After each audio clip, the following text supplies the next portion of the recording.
Hi guys, good afternoon. So here we are again. We're going to talk about something na makakatulong sa inyo sa board exam. Okay, dahil may nag-request sa atin na i-discuss daw natin yung all about sa mga theories, dahil medyo nalilito daw siya, kung maaari daw ay i-simplify lang yung papaliwanag. So, gagawin natin lahat para maging simple lang yung pagpapaliwanag. Okay? But before that, syempre alamin muna natin. Yung mga theories na yan, ito yung mga theories na kung saan, mga reasons daw yan kung bakit merong crime. So we are going to talk about also the theories of crime causation. Ano ba yung reasons kung bakit may criminality sa ating society? But, what is crime first? When we say crime, it is an act or omission punishable by law. Okay? So, ibig sabihin, act, ginawa mo, pinagbabawal ang batas, punishable by law. Omission, hindi mo ginawa na pinapagawa ng batas, punishable by law. That's crime. So, paano yan? Meron tayong, sa criminology, meron tayong tinatawag na Latin maxim, the very basic Latin maxim. Pinaka-basic yan na pinag-aaralan natin kapag tayo first year. Yung tinatawag natin, nolium crimen nulla poena sine lehi. Nolium crimen nulla poena sine lehi. Ano yun?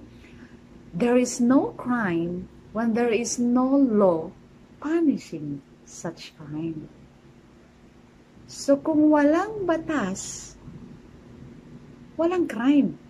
Tama nga naman. Kaya, tanggalin na lang natin yung batas para wala ng crime. Kasi nagkakaroon lang naman ng crime kapag may batas na nagpapunish sa act na yon. Pero kapag tinanggal natin yung batas para wala ng crime, ang tawag ng logomacy, and hindi pwede yon. Kasi, kawawa naman tayong lahat. Magkakagulo. It will be chaos. Because yung batas na yan, the law, yan yung nagpoprotekta sa ating mga karapatan. Kung walang batas, paano natin i-invoke yung mga karapatan natin? Lahat naman tayo may kanya-kanyang karapatan, but nasasaad sa batas, sino ba yung may mas karapatan pero hindi na mag-away pa? Okay? So, napaka-importante ng mga batas na yan.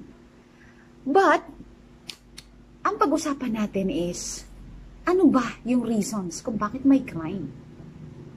So, let's talk about the sociological theories of crime causation. Yung mga social factors na nakaka-apekto kung bakit merong crime. Okay. So, sa sociological theories, meron tayong 4 groups of theories. Tandaan, 4. First is the social structure. Second is the social process. Third is the social control theory.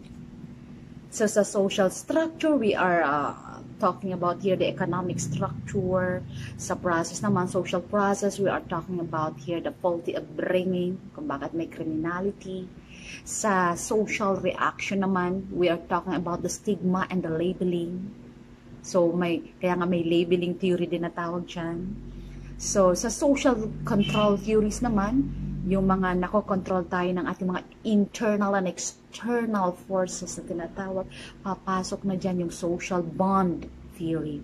So, yung 4 na groups of theories na yan, under sociological theory, uulitin ko, the social structure, the social process, the social reaction, and the social control theories. So, isa-isahin po natin ang mga theories na yan. Kasi may kanya-kanya din yung subgroups of theories. Okay? So, unahin muna natin yung social structure theory.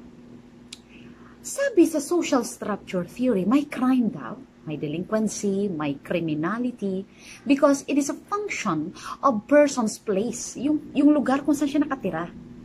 When it comes to economic structure, we are talking about economic structure. So, lalong-lalo na sa mga lugar na medyo, yung tinatawag natin mga informal settlers, prone po dyan ng criminality, okay? So, meron niyang sub-theories. Yung social structure theory na ang pinag-uusapan natin dito is yung lugar, yung structure ng lugar, kung saan sila nakatira mismo. Meron siyang sub-theories. Ilan ba? 3. Yung social disorganization theory, Yung strain theory, lumalabas yan sa board exam, yung mga yan. Yung cultural deviance theory. Okay.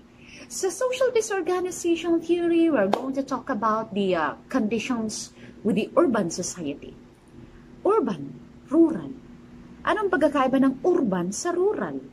Pag sinabing urban, we are talking about the city, kung saan maraming tao, congested. When it comes to rural, we are talking about the provinces, yan, yung mga malalayong lugar.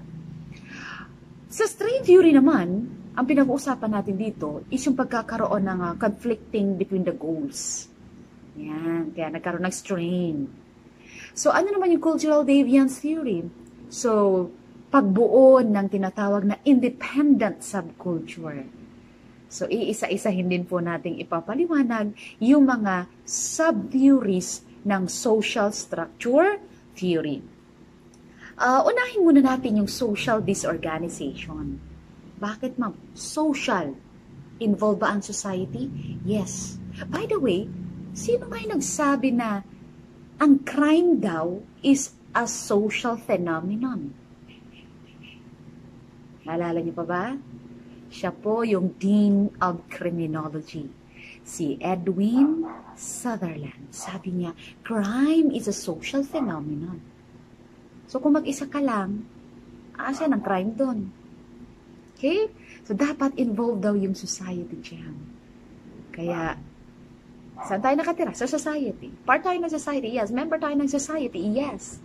That is why crime is a social phenomenon. Sinong nanakawan mo? Society. Alangan naman nakawin mo, sarili mo. Sa sarili mong pamamahay, magnanakaw ka. Parang, di ba? So, it is a social phenomenon. Sabi ni Edwin Sutherland, the Dean of Criminology. Okay. So, sa social disorganization, ano yan, ma'am? Social disorganization. When you say disorganization, disorganized, okay ba yung lugar o hindi? Hindi. Kasi nga, walang organization, magulo yung place, disorganized, magulo. Yung alin, ma'am? Yung society yung kinabibilangan niya. Kaya tinatawag na social disorganization theory. So, paano yun, ma'am? Ang social disorganization is popularized by Clifford Shaw and Henry Mackay. Sabi sa theory na yan, ulitin ko Clifford Shaw and Henry Mackay. Sabi sa theory na yan, crimes daw sa urban area sa mga cities are more prevalent. Mas talamak, mas mataas ang crime rate sa mga cities. Siyempre, mas maraming tao, mas mataas yung rate ng criminality. Because it is a social phenomenon. Sa cities, meron tinatawag na impersonal relationship, hindi magkakilala. Minsan nga, magkakatabing kwarto sa mga paupahan, hindi pa yan magkakilala. Pero kung sa rural area, kahit ikapit ang bundok ka pa, abay, magkakakilala kayo, magkakakumpare, magkakamag-anak, kilala nyo isa't isa. Yan. So, dun sa urban areas, merong impersonal relationship. That is why, mas matataas ang tinatawag nating crime rate. Kasi nga, di naman sila magkakilala. Walang pakialaman dyan. Okay? So, sa urban areas din po, mas mataas yung number of broken families. So, broken families, edi mas mataas din yung tinatawag na poverty natin. Okay? Magulo ang lugar. Single parenthood. Ano pa? Very common kasi yan sa disorganized at sa mga communities na magugulo. Yan. Yung mga single parenthood, yung broken ang family. Siyempre, ang pinaka-feature talaga natin dyan is the poverty itself, kahirapan. Siyempre, yan yung pinaka-main reason daw kung bakit may criminality. Kahirapan. Ba't ka nagnakaw? Pambili po ng gamot ng lola ko, ng anak ko, pambili ng gatas, etc., etc., at kung ano-anong reasons. Because of poverty. Ano pa? Magulo, bukod sa magulo yung lugar, unsanitary ang streets, hindi malinis yung mga daanan doon, mas mataas yung unemployment rate, ang daming tambay, walang magawa, may napadaang chicks, ayan, sinundan ni rape. So, Yan ang nangyayari kadalasan sa mga urban societies. Kaya merong tinatawag na criminality, one of the crime causation. So yan yung tinatawag nating social disorganization theory. Disorganized yung lugar, yung society. Kaya tinawag na social disorganization theory. Okay, meron pa. Let's talk about the strain theory. Ano naman yung strain theory? So, dito naman, yung strain na tinatawag is strain, okay? It refers to the individual's frustration. Ang dami nating frustration. When we say frustration, ikaw ay nasa frustration stage, frustrated na tinatawag, kung meron kang gusto, ginawa mo lahat para makuha yan, and then may nag-block sa iyong goal. Frustrated ka naman. Ang tawag doon ay frustration. May humarang, hindi mo nakuha yung gusto mo. Siyempre, anong kasunod nun? Anger. Nagagalit ka ngayon, magbabad trip ka, sasama loob mo. So, sa strain, guys, it is referring to individuals' frustration, anger, resentment, at kung ano-ano pa dahil merong hindi siya nakuha. So, strain is caused by inability, hindi nakuha, to have, inability to achieve and possess, inability to possess their desires in life. May gusto ka, hindi mo nakuha. Okay? Whether material man yan or non-material things. So, yung hindi mo pagkakuha sa mga gusto mo, mga desires mo niyan, dahil nga, sabihin na nating mahirap ka lang, so ano yung result nun? Ng frustration na yan, ng strain na yan, eh di mapipilitan ka. You are pushed to do illegal activities to survive. So, basta may desire ka na hindi mo nakuha, na bad trip ka, nagalit ka, sumama loob mo, bumaling ka sa illegal, ang tawag doon is strain theory. Police officer, pumasok, akala maganda ang magiging buhay niya. Dahil nga police officer, pero pagpasok niya, kulang pala yung sinasahod niya. So, anong ginawa niya? Nangotong na lang siya. Kasi nga, na-frustrate siya. Hindi niya nakuha yung gusto niya na magandang buhay. So, gumawa siya ng kalokohan. So, that is strain theory. An example of strain theory. Okay? Basta may desires ka, may gusto ka, may goal ka na hindi mo nakuha, you are frustrated, siyempre nagalit ka, sa loob mo, illegal activities now comes. Yan naiisip mo, yung mga kumakapit na sa patalin. Okay? So, that is strain theory. Okay. Meron din tayong tinatawag na cultural deviance theory. Sa cultural deviance theory naman, binibigyan naman ng focus dito yung concept of culture and subculture. Culture and subculture. Ano ba yung culture? When I say culture, ito yung system of values, meanings, yung norms shared by group of individuals, yung way of life ng mga tao sa society, ng majority of the people sa society. Ang tawag doon, kultura, the culture. Yan. Ano naman yung subculture? This is the subgroup within an existing culture. So may culture, tapos meron pang maliit na group na nabuo. Yung tinatawag na subgroup or subculture. Meron siyang unique set of values and beliefs. So, ano yun? Hindi sumusunod sa pinakakultura mismo ng society. Bumuo sila ng sarili nilang set of values and beliefs. Yan. So, paano yan, ma'am? Ano po yung tinatawag nating cultural deviance theory? Deviance. Ano yung deviance? Nag-iba ka. Iba yung ginagawa mo sa karamihan. That's deviance. Deviancy. So, cultural deviance. Iba yung kulturang ginagawa nyo.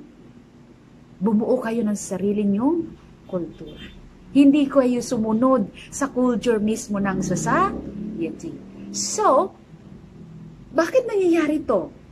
Minsan kasi, yung mga tao na nasa lower class, lalo na yung mga mahihirap talaga, they feel na isolated sila. Hindi sila belong sa community. Due to extreme deprivation and poverty, they tend to bumubuo sila ng sarili nilang subculture na merong sariling set of rules and values. Okay, sa isang community, merong isang part ng community na bumubuo rin sila ng sarili nilang culture, mga set of rules and values na sinusunod. Hindi sila sumusunod sa kung ano talaga yung pinakakultura ng buong community. So, ang tawag doon ay subculture. Ganon talaga pag you feel na you don't belong to the place, gagawa rin kayo ng sarili nyong place with your own set of rules and values. So, yan yung cultural deviance theory. Meron din tayong tinatawag na social process theory. So, pangalawa to ha, kaninas. This social structure. Ngayon naman, pag-usapan natin yung social process. Okay? So, sa social process theories, ang pinag-uusapan natin dyan is yung result daw ito. Bakit may crime? Kasi this is the result of poor or faulty socialization or upbringing. Maling pakikisalamuha, mali yung mga taong napakisamahan mo, maling pagpapalaki, kaya maling mga naituro sa'yo, mali yung mga nakasanayan, kaya nga social process. Yung proseso sa society na yan is iba, mali, kaya nagkaroon ng criminality. That is social process theory. So, tandaan na, poor or faulty upbringing or socialization could lead to criminality. Okay? So, meron po yung 3 sub-theories. Unahin natin yung differential association theory. Favorite yan, lagi pong lumalabas yan sa board exam. When we say, 3 po yan ha, ay 3. So, differential association theory, the DAT, the differential reinforcement theory, and the neutralization theory. So, unahin natin yung differential association theory. Ano po yung differential association theory? Sino po yung nag-formulate niyan? None other than the Dean of Criminology, si Edwin Sutherland, na nagsabing crime is a social phenomenon.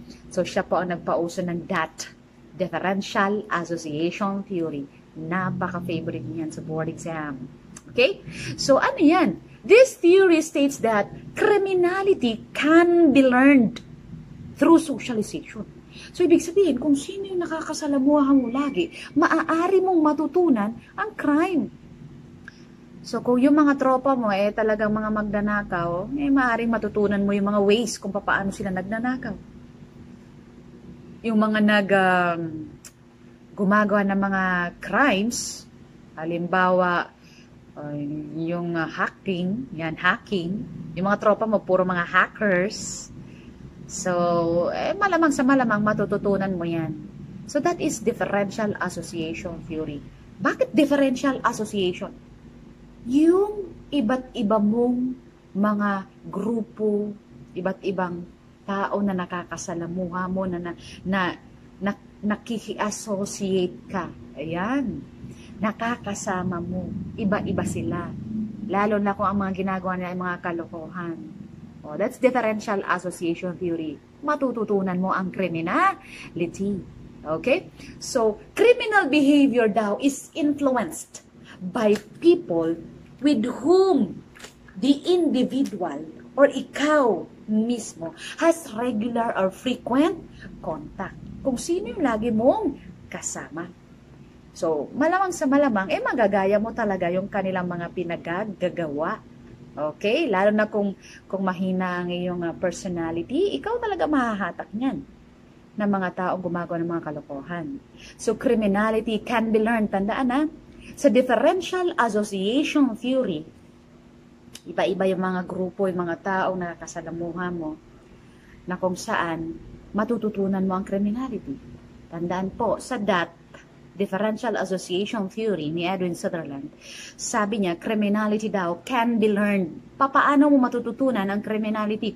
Through association, through communication, through interaction, at kung ano-ano pa. Okay? Basta nakisalamuha ka. Yan. At lagi mong nakakasama yung mga taong yan, matututunan mo yung mga ways nila na mga mali. Okay, so that is differential association theory. Meron tayong tinatawag na differential reinforcement theory. Ano naman yung reinforcement na yan? Yung behavior daw ng isang tao depends on how people around him reacts towards his behavior. So, nare-reinforce kasi. A behavior is reinforced when the individual gains something from it. Diba? Mas nagugustuhan mong gawin yung isang maling bagay kung ikaw ay nagigain. You gain something. Kumita ka ng malaki sa paggawa ng crime. Kaya mas ginagawa mo pa ng madalas. Papaano ma-extinguish yan? Papaano matitigil yan? If the individual is punished, pag pinarusahan mo yung tao for his behavior. Halimbawa, papaano ba? Yung anak mo, may dala-dalang wallet. Hindi sa kanya malamang. Tiningnan mo, may malaking pera. Sabi niya, Daddy, ayan, may nakuha po akong wallet. Wow, nakandaming pera nito. Very good. Oh, very good mo pa. Imbis na sinabihan mo, dapat sinoli mo sa mama or dapat ganto ginawa mo kasi mali yung mangunguha ka ng bagay. Hindi mo ginawa yun. Nag-very good ka pa. So, na-reinforce pa. Tama pala yung ginawa ko. Pagbata po, ha? Diyos ko. Papaano matitigil yan? O, the moment na gumawa ng mali, turuang mabuti. Okay? I-punish. Lalo na kapag ginawa talaga lang sinadya nila. So, i-punish para ma-extinguish yung behavior na yan. So, ang tawag dyan, differential reinforcement theory. Nakadepende yung behavior ng isang tao kung paano magre-react sa ginagawa niya yung mga tao sa kanyang paligid. Parang bata po talaga yan. Okay? So, titingnan niya, magugustuhan ba ng tao yung ginawa ko? Pag nagustuhan at pinuri ka, very good. Gagawin ko ulit yan. Yan. Kaya, ingat po tayo sa pagpuri-puri sa ating mga anak, lalo na kung ang mga ginagawa nila ay hindi maganda. At mga kalokohan, ha? Huwag mong pupurihin kung nagmura. Kaya talagang makakasanay niya ang pagmumura. Huwag mong pupurihin kapag nakakuha ng pera at hindi sinauli. Makakasanayan din niya yan. So, ang tawag dyan, differential reinforcement theory. Okay. Ano pa? Meron din tayong tinatawag na neutralization theory. Neutralization, pinakilala yan ni David Matza and Gresham Sykes. Sabi dyan sa theory na yan, alam ng tao, people know kung gumagawa sila ng bagay na mali. Alam naman natin yun kung tama o mali. Pero, we tend to rationalize and justify our actions. So, nira-rationalize, pinapaliwanag pa natin, dinidepensahan pa natin yung actions natin. Ang tawag dun sa rationalizing na yan is what we call neutralization. Para hindi ka masisi. So, it is also called the drift theory. So, dyan tayo mahilig yung ipaliwanag, yung mga pinagagawa natin, kahit alam naman nating mali. So, we tend to justify our actions. Ang tawag dyan, neutralization theory. Another one is the social reaction theory. Social reaction. Ano yung reaction ng society sa taong yan? Ma'am, ang reaction po ng society is, nililabel po siya na ganto, ganyan. So, nilagyan po siya ng stigma. Kaya yung reaction din itong taong to is negative. Sinunod na lang niya dahil wala namang mababago. So, ex-con, nakapatay, hindi sinasadya. Paglabas, ano reaction ng society? Ex-con, mamamatay tao yan, huwag kayong lumapit dyan, mamamatay tao yan. So, ano naman magiging reaction ng tao? Eh, total, wala naman palang magbabago kung sa paniniwala nila, kung gawin ko man o hindi, eh, papatay na lang din ako. Pareho din naman eh. So, ang tawag doon, nilagyan siya ng stigma or label bilang isang mamamatay tao. So, yung social reaction na yan, social reaction theory, tinatawag din po yan na labeling theory. So, yung criminal acts is produkto yan ng paglalagay natin ng label sa tao. Produkto yan ng paglalagay natin ng stigma sa tao. Kaya ginawa na lang nung tao. Yan. People becomes criminal when the members of the society, especially the significant ones, label them na sila ay criminal talaga, na hindi na magbabago at tinanggap nila yon. They accept it as label, as their personal identity. Kaya ginagawa na lang nila yung paniniwala ng tao. Kaya wag nating sanayin yung sarili natin na i-label yung mga jowa natin na babaero, babaero, babaero. Eh talagang magiging babaero yan, guys. Lalakero, lalakero, magiging lalakero yan. Kasi yun yung stigma na binibigay mo. Gawin man niya o hindi, walang magbabago sa yung paniniwala. So, ang tawag dyan, social reaction theory or labeling theory. Okay. So, di ba? Yung mga theories na yan of crime causation is napaka exciting. So, dyan muna tayo for now. Yung next topic natin would be social control theories. Social control theories. Pero sige, ipaliwanag na rin natin. May oras pa naman tayo. Ano ba yung social control theories? Sabi dyan sa social control theories, yung mga individuals daw, everybody, tayong lahat, meron tayong potential to become criminal. But most people are controlled by their bonds to society. Kaya hindi tayo nagiging kriminal. Kasi controlled tayo sa ating bonds sa society. Kaya nga tinawag na social control theories. So, sino ba yung nagko-control sa atin? Kaya hindi tayo nagiging kriminal. Eh, di the family, the school, the church, the government, and other institutions na nakakatulong sa atin para hindi tayo maging kriminal. Okay. Meron tayong sub-theory sa social control theory. Una is the containment theory. Ano yung containment? Tayo daw ay nako-contain according to Walter Reckless. So, ang nag-propose ng containment theory is Walter Reckless. Okay? So, sabi dyan, containment daw, ang ibig sabihin ng containment is the forces within and outside an individual. Within sa atin at outside an individual. Na nagiging power natin at nakaka-influence sa ating mga ginagawa. Yan. Meron tayong tinatawag na inner and outer containments. Pag sinabi natin inner containments, ito yung ating pansariling self-concept, yung ating tolerance for frustration. Kaya hindi tayo nagiging kriminal kahit napakadaming problema na kinakarap natin, umiisip. Nagiging positive pa rin tayo mag-isip. Hindi tayo nadadala sa mga emosyon natin. So, ano yun? Inner containments yun. Matindi yung ating frustration, tolerance for frustration. At nagsiset tayo ng mga realistic goals. Pag nadapa tayo, bangon lang ulit. Yan. Bawal sumuko.